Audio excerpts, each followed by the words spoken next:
কমলিনীর নতুন ডাবলুর বিয়েতে যাওয়ায় খুশি হয়ে যায় অয়নদীপ। হ্যাঁ বন্ধুরা, এমনটাই দেখা যাবে।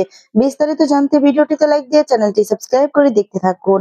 গল্পের শুরুতে দেখা যায় জেঠু বলছে, প্লিজ আপনাদের হাত জোর করছি, আপনারা কিছুদিন ওদের সামনে আসবেন না, কারণ ওরা একটু টেনশনের মধ্যে রয়েছে।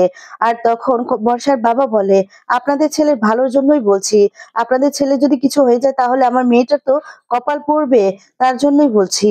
আর তখন দেখা যায় এদিকে নতুন বলে, আমি আমি স্যার এসেছি ওর মায়ের সাথে দেখা করার জন্য, কারণ ওর তো আজকে ডিসচার্জ করে দিবে, তাই কিছু ফর্মালিটিস আছে, সেটা হয়ে গেলেই আমি চলে যাব। আর তখন কৃষাণু বলে, ফর্মালিটি? কিসের ফর্মালিটি স্যার? আর তখন বলে, আসলে বুবলাই সদ্য চাকরি পেয়েছে, বুঝলি তো, ওর মানে সেখানে এখন পর্যন্ত স্যালারিটা পায়নি। স্যালারি এমন কিছু নয় যে ও এই বিলটা প্লে করতে পারবে। আর তখন বলে, তাই আর কি। এরপর দেখা যায় বলে, আমি জানি না ওর বাবা জেঠুরা মেডিকেলের বিলটা প্লে করে দিয়েছে কিনা, কিন্তু আমাদের তো দায়িত্ব আছে, যেহেতু বুবলাই ওই বাড়ির ছেলে। স্যার বাবা বলে, আচ্ছা আপনার ডিউটিটা কি করে হলো? আর তখন নতুন বলে, আইনত আমি কমলিনীর স্বামী, তাই কমলিনীর সন্তানদের আমি দায়িত্ব অস্বীকার করতে পারি না। আর তখন বুবলাই এই কথা শুনে তাকিয়ে থাকে আর বলে, আপনারা কি পেমেন্ট করে দিয়েছেন? বর্ষার বাবা বলে, দেখুন আমি তো সবেমাত্র রিটায়ার করেছি, পেনশন চালু হয়নি এখনো। দাদা, তারও তো চাকরি নেই, তার তো অনেক আগেই রিটায়ার করেছে, আমরা বিনা পয়সায় বাড়িতে রাখতে পারবো, খাওয়াতেও পারবো, কিন্তু এতগুলো ক্যাশ টাকা দিতে পারবো না, এতগুলো টাকা কোথা থেকে পাবো? আর তখন এ কথা শুনে অবাক হয়ে যায় সবাই। তখন বলে, তাহলে আপনারা বিলটা পেমেন্ট করবেন কিভাবে ভেবেছিলেন? তার মানে আপনারা ধরে নেন যে নতুন কাকু পেমেন্টটা দেবে না, তারপর আপনারা কি করবেন? আর তখন বর্ষার বাবা বলে যে, দেখুন মেয়েকে বিয়ে দিয়ে দিয়েছি, এখন জামাই যদি অবিবেচকের মতো একটা কাজ করে, তো সে এখন টাকা কি করে শোধ করবে, সেই বুঝবে। তখন এই কথা শুনে বুবলাই তাকায়। এরপর কমলিনী বলে, তাহলে আপনারা বরং কে টাকা দিচ্ছে কে টাকা দিচ্ছে না সেই নিয়ে আলোচনা না করে না নিজেদের কাজে মন দিন। ওকে তো ওরা তো আপনাদের সাথে থাকে না, অন্য জায়গায় থাকে, ওদের একটা সংসার আছে আলাদা।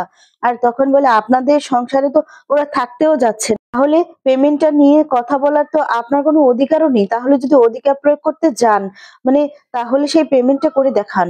আর তখন এই কথা শুনে বর্ষার বাবা ভয় পেয়ে যায়। আর কমলিনী বলে, আগে দেখি আপনার সেই সামর্থ্য আছে কিনা, তারপর না হয় এই নিয়ে কথা বলবেন। আর তখন বলে, আমি বিলটা দিয়ে আসি, এই বলে রিসিপশনে বিলটা দিতে যায়। আর তখন কৃষাণু এই অবস্থা দেখে বলতে থাকে, ফ্যান্টাস্টিক, দেখলেন তো কে আপনার আসল বন্ধু? বিপদের সময় কে আপনার পাশে এসে দাঁড়ালো? মায়ের স্বামী বলে, যাকে এত তখন তাকিয়ে থাকে আর বলে, এক বুক ঘৃণা নিয়ে যার সম্পর্কে এত কথা বলেছেন, ইনফ্যাক্ট পুলিশের সামনেও ওনার সামনে এত কথা বলতে দ্বিধাবোধ করলেন না, আপনার বিবেকে বাঁধলো না। আজ কিন্তু সেই মানুষটাই আপনার জীবনদাতা, সেই লোকটি আপনার ঈশ্বর। আপনি এত অসম্মান, এত অপমান উপহার দিয়েছেন, শুধুমাত্র তাকে নয়, নিজের মাকেও অপমান করতে ছাড়েননি। আপনি বলেছিলেন না আপনার মাকে যে, যদিও শোনা কথা আমি শুনিনি, আমি মানুষের কাছ থেকে শুনেছি, আপনার মাকে আপনাকে দেখতে দিতে চান না। এখন কি মনে হচ্ছে আপনার? হ্যাঁ, কি মনে হচ্ছে? আপনি কি ফিল করছেন? আজকে যদি আপনার মা না আসতো, আজকে যদি ওই মানুষটা এখানে না আসতো, তাহলে আপনাকে তো এই হসপিটালেই থাকতে হতো। তাহলে আপনি কি করতেন বলেন তো? আপনি কিভাবে এখান থেকে যেতেন? আপনি যেতে পারতেন এই হসপিটাল থেকে? আপনার স্ত্রী যতক্ষণ না টাকা জোগাড় করে আনতে পারতো, ততক্ষণ কিন্তু আপনাকে এই হসপিটালেই থাকতে হতো। এখান থেকে আপনাকে কেউ যেতে দিত না।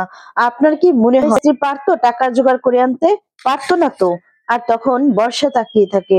এরপর বলে, সেই টাকাগুলো জোগাড় করতে হলেও আপনার স্ত্রী কিন্তু ওনাদের কাছেই হাত পাততে হতো। আর তখন বর্ষার বাবা জেঠু সবার মুখটা ছোট হয়ে যায়।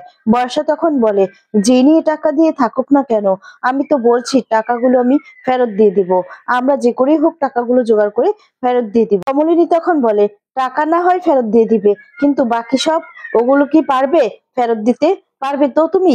আর তখন বলে যে, কর ব্যবস্থা থেকে যে একজন মাকে যা যা করতে হয় তার সন্তানের জন্য, সেগুলো তুমি সবকিছু ফেরত দিতে পারবে তো? আর তখন এই কথা শুনে বর্ষা অবাক হয়ে তাকিয়ে থাকে। এদিকে নতুন বিলটা দিয়ে চলে যায় কমলিনীর কাছে। আর তখন এদিকে কমলিনী বলে, একটু একটু করে তার চোখের সামনে সন্তানকে অমানুষ হতে দেখা, সেগুলো মেনে নেওয়া, বললো সবকিছু কিন্তু ফেরত দিতে হবে, পারবে তো ফেরত দিতে? আর তখন এই কথা শুনে বর্ষার কিছুই বলতে পারে না। কমলিনী বলে, কি করে পারবে? তুমি কি আদৌ বুঝতে পারবে? তখন দেখা যায় এদিকে বুবলাই বলে যে মা, আর তখন বলে মা, তুমি কাকে মা বলছো? অসুস্থ অবস্থায় যাকে তুমি প্রত্যাখ্যান করেছো আর তাকে তুমি এখন মা বলছো? তোমার লজ্জা হচ্ছে না? সে বলে, অনেক অপমান করেছিস দাদাভাই, অনেক কিছু বলেছিস মাকে, নতুন কাকুকে তো করেইছিস, আর করিস না, আর করিস না, তোর পাপ হবে দাদাভাই, তোর পাপ হবে। আর তখন দেখা যায় যে বাবিল বলে, দাদাভাই একবার নিজের দিকে তাকা, একবার ভেবে দেখ ছোটবেলা থেকে ওই মানুষটা তোকে কি দিয়েছে, তুই কি ভেবে বল। ওই মানুষটা এর পরেও কি অপমান করে মানুষটাকে চলে? চলে না তো। আর তখন কৃষাণুকে বলে যে কৃষাণু, তাহলে আমরা আসছি, ঠিক আছে? আর তখন কমলিনীকে বলে, কমলিনী আমি গাড়িতে গিয়ে বসছি, আমার দায়িত্ব শেষ, তুমি আসো, ঠিক আছে?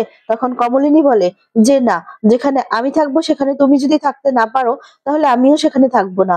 আর আমি তোমার স্ত্রী।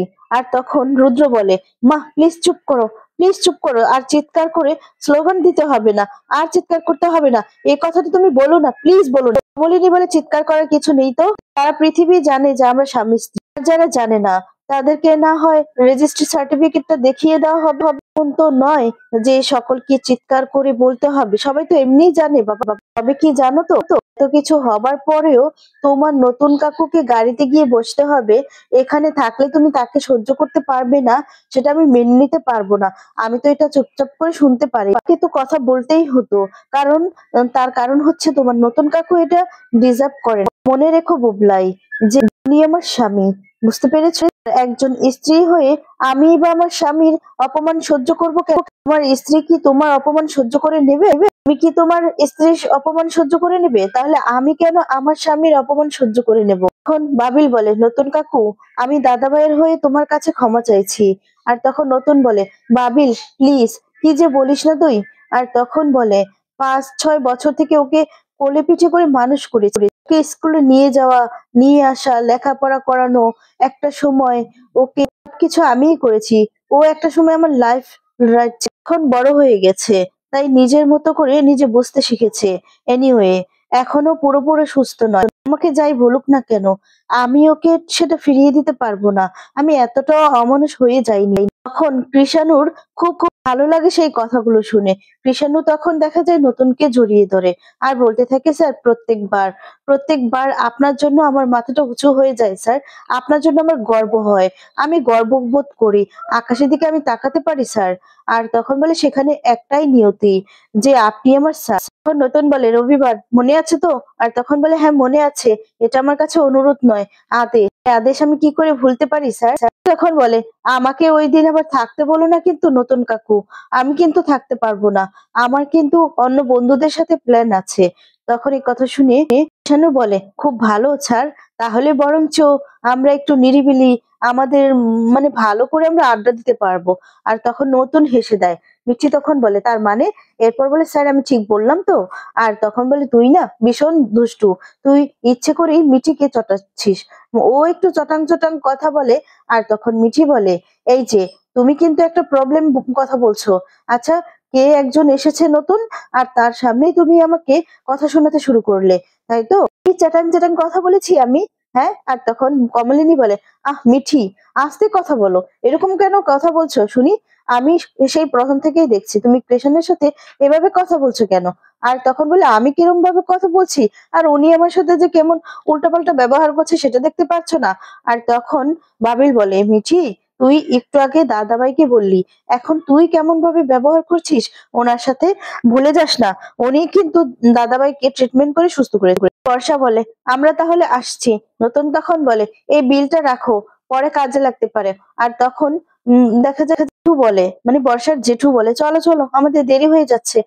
তখন কমলিনী বলে, এই যে এত বেলায় যাচ্ছ, তোমাদের রান্নাটা কি করবে? আর তখন জেঠু বলে, ওর মা রান্না করে পাঠিয়েছে। কমলিনী বলে, ওর মাও কিন্তু মরে যায় না, যদি চায় তাহলে কিন্তু, বুবলাই যদি মনে করে তার মায়ের হাতের রান্না খাবে, তাহলে কিন্তু তার মা মানে আমিও কিন্তু রান্না করে পাঠিয়ে দিতে পারি। সে তখন বলে, আমি কি করব বলো, এতে না তোমার ছেলের আপত্তি আছে, তোমার ছেলে তোমার হাতে রান্না খাবে না। কমলিনী বলে, তোমাকে কিছু করতে হবে না। আমি এখন আমার ছেলের সাথে কথা বলছি তো, যাকে জিজ্ঞেস করছি আমার ছেলেকে জিজ্ঞেস করছি, সেই উত্তর দিবে। তখন বুবলা হেসে দিয়ে বলে, থ্যাঙ্কস মা, প্রয়োজন নেই। এখন বলে, বর্ষা চলো, অনেক লেট হয়ে গিয়েছে। এই বলে সেখান থেকে সবাই চলে যায়। তখন কৃষাণু বলে, ৬-৭ বছর থেকে যাকে মানুষ করেছেন সে এমন অমানুষ হলো কি করে? কমলিনীও খুব কষ্ট পায়, নতুনও খুব কষ্ট পায়। অন্যদিকে দেখা যায় কুর্চির ছেলে বিয়ে হচ্ছে। বিয়ের জন্য সমস্ত নিয়ম কানুন, বউ আনার আগে যা যা নিয়ম কানুন থাকে সমস্ত কিছুই পালন করতে থাকে কুর্চি। কে তখন একজন এসে বলতে থাকে যে, আচ্ছা দাদা, তুমি কি বউর বাড়িতে বরের সাথে যাবে? আর তখন বলছে, আরে বাবা, তোমার বৌদি যাবে কিনা সেটা আগে জিজ্ঞেস করো, তারপরে তো আমার যাওয়ার নির্ভর করছে। কুর্চি দুধ দিয়ে সুন্দর করে হাত ধুয়ে দিতে থাকে।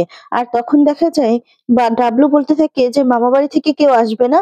আর তখন কুর্চি বলে, তোমার বাবার যা কথা বলার ছিরি, উনি তো আর বরযাত্রীর কথা আলাদা করে কিছু বলেননি, বিয়েতে যেতেন। বিয়েতে যাওয়ার মানেটা কি? ওই বৌভাতের দিন হয়তো বা আসতে পারেন। আর তখন যেমন অতিথির মতো নিমন্ত্রণ করা হয়েছে, ওনারাও আসবেন, অতিথির মতোই আসবেন।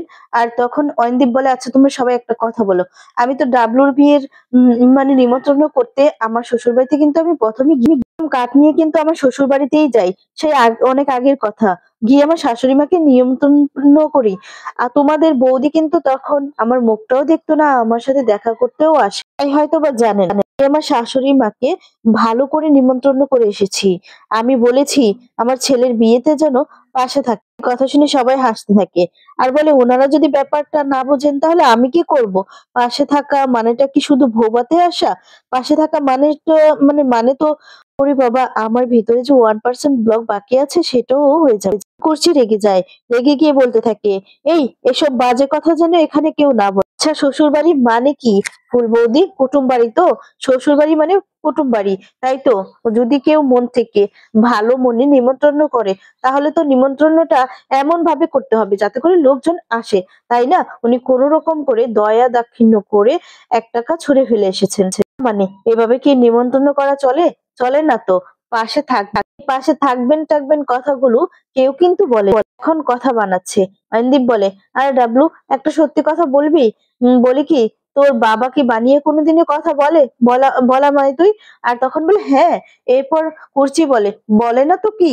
কি আর ও কি করবে? এই তো খেয়েছে কথা বানিয়ে বানিয়ে। আর তখন দেখা যায় কুর্চিকে আরেকজন বলতে থাকে, ও বৌদি, আজকে তো তোমাদের ছেলের বিয়ে গো, তাই আজকে কোনো আর ঝগড়াঝাটি করো না। আজকে একটা শুভ কাজে যাচ্ছ, ছেলের বিয়ে ছেড়ে দে। তখন বলে, থাক না মা, ওরা যদি এখন না আসে তাহলে তো কিছু করার নেই। তুমি যাচ্ছ তো, আমার তাতেই চলবে। আমার মা আমার পাশে থাকলেই চলবে। আর তখন দেখা যাবে কুর্চি বলে, আচ্ছা বাবা, তুমি কি বিলেত থেকে খসে পড়লে বাবা? মা কি কোনোদিনও সন্তানের মানে ছেলের বিয়েতে যা যা তুমি না হয় পড়তে পারো, তাহলে তোমার বাবাও কি সেখান থেকেই পড়েছে? তাহলে উনি বারবার করে এই কথাটা বলছেন কেন? তোমার বৌদিকে জিজ্ঞেস কর, বৌদি যাবে কিনা। কি কি মানেটা কি? বৌদি যাবে কেন? ছেলের বিয়েতে কি মা যায়? হ্যাঁ, তাতে তো ছেলের অমঙ্গল হবে। যত সমস্ত কথা। আর তখন দেখা যায় আরেকজন বলে যে, আজকাল যায় মামি মামি। তখন বলে, হ্যাঁ যায়।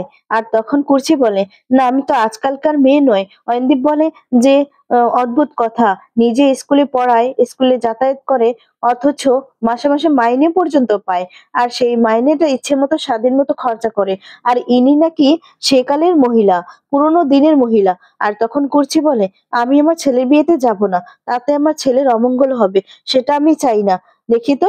আর তখন ডাবলু বলে, তুমি যদি আমার বিয়েতে না যাও না মা, তাহলে সেটাই হবে সব থেকে অমঙ্গল। আর তখন কুর্চি বলে, ডাবলু, এই সমস্ত বায়না করো না বাবা, দেখো রেডি হচ্ছ, যাও এবার বেরিয়ে পড়ো, তুমি যাও, কাল একেবারে বউ নিয়ে বাড়িতে আসো। এখানে তো কিছু আত্মীয় স্বজন থাকবে, আমি থাকি না। আর তখন বলে, বাবা, আত্মীয় স্বজন থাকবে? এত বছর তো কত রিচুয়ালস হলো এই বাড়িতে, তোমার তো কোনো আত্মীয় স্বজনের জন্যই মন কাঁদলো না, এখন যত সব কান্না, তাই তো? আর তখন কুর্চি বলে, কথা বাড়ে, আমি যখন এতদিন কিছু বলছি না, তাই অন্য কেউ যেন এই ব্যাপারে কোনো কথা না তোলে। আর তখন আরেকজন বলে, বৌদি একটু চুপ করো না প্লিজ। অয়নদা একটু চুপ করো না, এই যাওয়ার সময় এরকম অশান্তি করো না। অয়নদীপ বলে, ওরে, আমার তো জীবন ভরাই অশান্তি রে, অশান্তিতেই তো আমার জীবনটা কেটে গেল রে। এসব অশান্তির জন্যই তো নানান বাজে বাজে অসুখ দানা বেঁধেছে আমার। আমার বুকে, আজ আছি কাল নেই। আর ও অভিনয় করা শুরু করে দেয় আর বলে বুকের ভিতরটা কেমন ধড়ফড় শুরু করে দিয়েছে, কেমন ব্যথা করছে গো। আর তারপর সবাই তো এটা দেখে অবাক হয়ে যায়। ডাবলু তখন বলে কি হয়েছে বাবা? এরপর বলে আচ্ছা কেন ডাবলু তুই জানিস না আমার হৃদয়ের অবস্থাটা জানিস না? কুর্চি তখন বলে আরে ডাবলু তুই তোর বাবাকে ভালো করে ডাক্তার দেখাস না কেন বলতো? এসব বলছে ওর নাকি পুরোটাই ব্লকেট, কোনো রকম নাকি চলছে।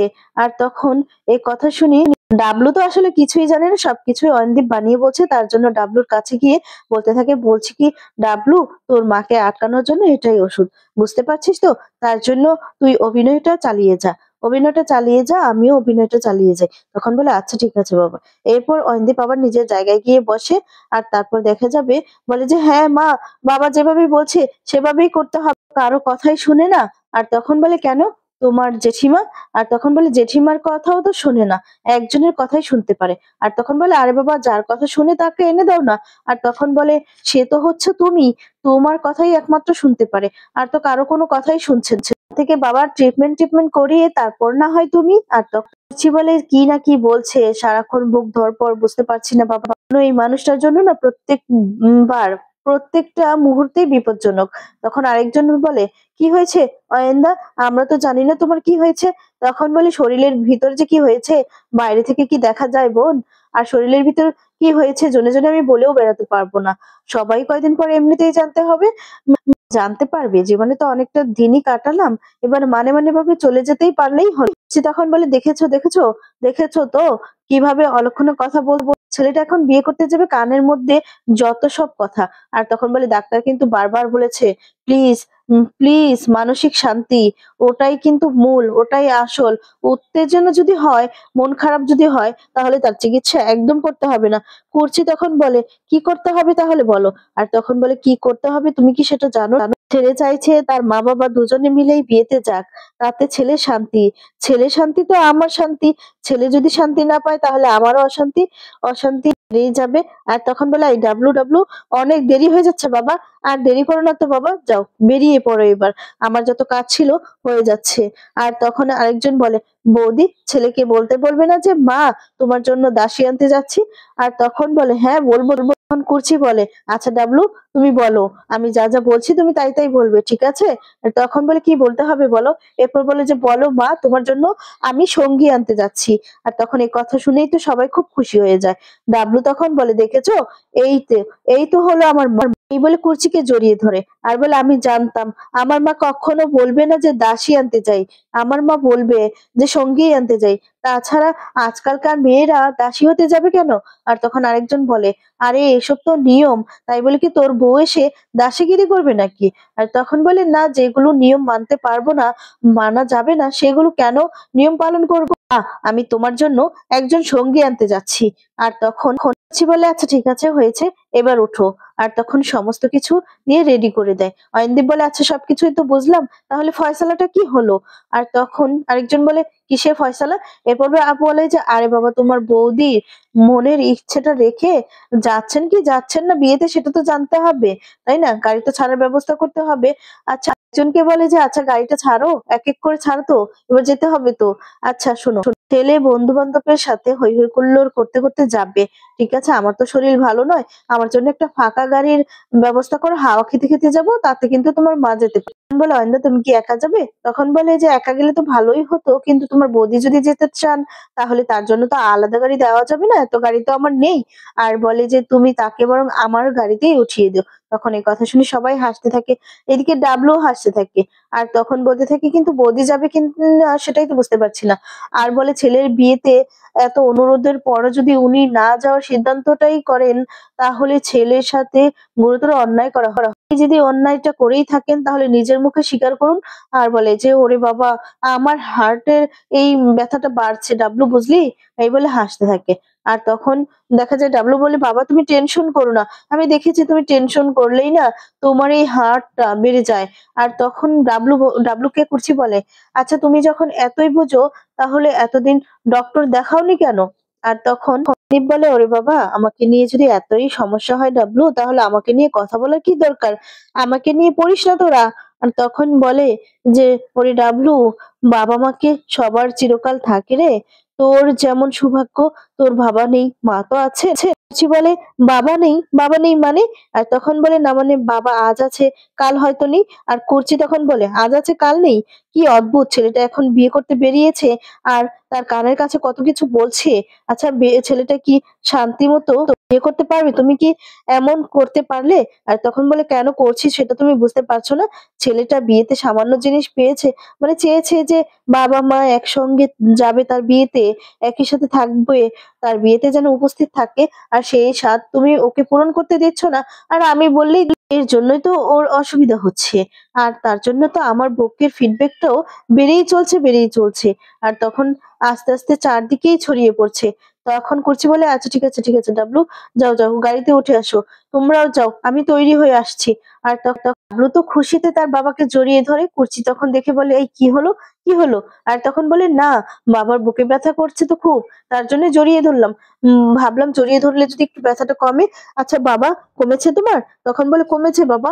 এই যে তোমার মা মনের বাসনা তো তোমার পূরণ করছে, তাতেই আমার একটু কমছে। আর তোমার মনের বাসনাটা যদি পূর্ণ হয় তাহলে তো আমি মনে হবে যে তোমার নতুন জীবন পাচ্ছ আর আমি ফিরে পাচ্ছি নতুন যৌবন।" আর তখন কুচি বলে, বাবা, তুমি নতুন যৌবন পাচ্ছ, জীবন পাচ্ছ? ছি, কি যে বলছো না তো। তখন এই কথা শুনে সকলেই হাসতে থাকে। আর তারপর দেখা যায় আরেকজন বলতে থাকে যে, "বৌদি তুমি এতদিন বাড়িতে ছিলে না, বাড়িটা যেন কেমন ছিল। আর তুমি বাড়িতে ফিরে এসেছো, তো বাড়িটা না একদম আলোর মতো ঝলমল করছে। বড় বৌদি তো সবসময় সবার সাথে কেমন মেজাজ দেখায় খিটখিটে।" আর তখন বলে, "তবুও তো ওই মানুষটা এই বাড়ির গিন্নি, বড় গিন্নি, তাই না? সেই মানুষটা তো এখন নেই। তার অনুপস্থিতিতে এই সমস্ত কথা বলতে হয় না।" আর তখন বলে, "আচ্ছা ছাড়ো, তোমরা রেডি হও। আমি রেডি হতে যাই।" আর তখনই দেখা আবারও হেসে দেয় ডাবলুর বাবা। তখন এটা দেখে কুর্চির একটু সন্দেহ হয়। আর তারপর বলে যে, "আগের দিনে না আমার মা লাল শাড়ি পরে ছেলের বিয়েতে যেত।" আর তখন বলে, "এই তুমি কি বলছো? কি বলছো? তোমার মা তোমার বিয়েতে কি গিয়েছিল? মিথ্যে বলছো কেন? বিয়েতে তো যায়নি। আর শাড়িটা কবে পরলো?" আর তখন বলে, "না মানে" আর তখন বলে, "আমিই বা এখন শাড়ি পাবো কোথায়? এখন কে শাড়িটা আকাশ থেকে পড়বে?" আর বলে, "আমি তো আছি না, তোমার একমাত্র স্বামী আছে, সে তোমার জন্য কিনে রেখেছে।" আর বলে, "তুমি কিনেছো মানে?" আর তখন বলে, "হ্যাঁ, আমি যখন বাজার করেছি তোমার জন্য একটা শাড়িও তখন কুর্চি খুশি হয়ে যায়। আরেকজনকে বলে, "ও বৌদি, তোমার বৌদির শাড়িটা কোথায়?" আর তখন বলে, "আমি তো বৌদির ঘরেই রেখে এসেছি। যাও বৌদি, তুমি ঘরে যাও, পরে আসো।" তখন কুর্চি যেতে থাকে। আর তখনই দেখা যাবে ডাবলু আবার হাসতে থাকে, বলে, "কি হচ্ছে?"